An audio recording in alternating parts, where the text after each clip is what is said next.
पिछले भाग में आपने देखा कि समुद्र की गहराई में भगवान विष्णु ने लिया वराह अवतार। धरती की पुकार सुनकर वो उतरे और अब हिरण्याक्ष को चुनौती देने के लिए तैयार हैं।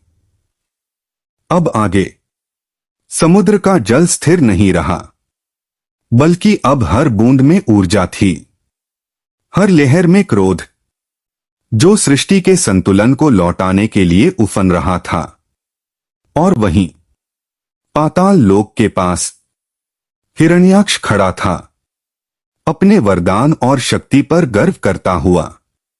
वो समझता था कि उसे कोई नहीं हरा सकता, ना देव, ना मानव, ना पशु, क्योंकि उसके पास था ब्रह्मा का दिया हुआ वरदान।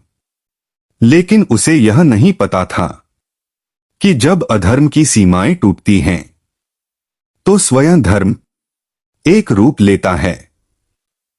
और अब वह रूप सामने था, भगवान वराह।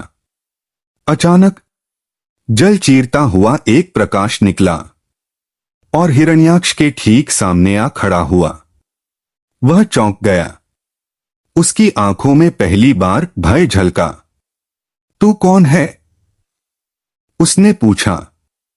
भगवान वराह बोले, मैं वह हूं जिसे समय पुकारता है जब सृष्टि संकट में होती है। मैं धर्म हूं और आज तू मेरा उद्देश्य है। हिरण्याक्ष हंसा। मैं अमर हूं, मुझे कोई मार नहीं सकता। वराह मुस्कुराए। अमरता अभिमान बन जाए तो उसका अंत निश्चित होता है। फिर शुरू हुआ वो युद्ध, जो न केवल दो शक्तियों का था, बल्कि विश्वास और अहंकार का भी।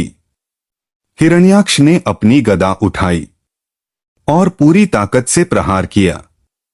जल गूंज उठा, समुद्र बवंडर बन गया। लेकिन वराह अवतार अडिग खड़े थे। उनका एक हाथ वार रोकता तो दूसरा सृष्टि की रक्षा करता। उनकी गति इतनी तेज थी कि हिरण्याक्ष समझ ही नहीं पाया कि वह लड़ रहा है या स्वयं सत्य से भाग रहा है। वराह ने कहा, तेरे पास शक्ति है, पर मेरे पास धर्म है, और धर्म किसी भी वरदान से बड़ा होता है। तीनों लोकों में यह दृश्य देखा जा रहा था। देवता मौन थे, ऋषि स्तब्ध, मानव लोक में हवा तक थमी हुई थी। यह था एक ऐसा युद्ध जिसे ना कोई इतिहासकार भुला सकता है, ना कोई पुराणकार अनदेखा। हिरण्याक्ष अब थक चुका था, लेकिन उसका अहंकार अभी जीवित था। और वराह शांत पर अडिग। अब युद्ध अपने अंतिम मोड़ की ओर बढ़ रहा था।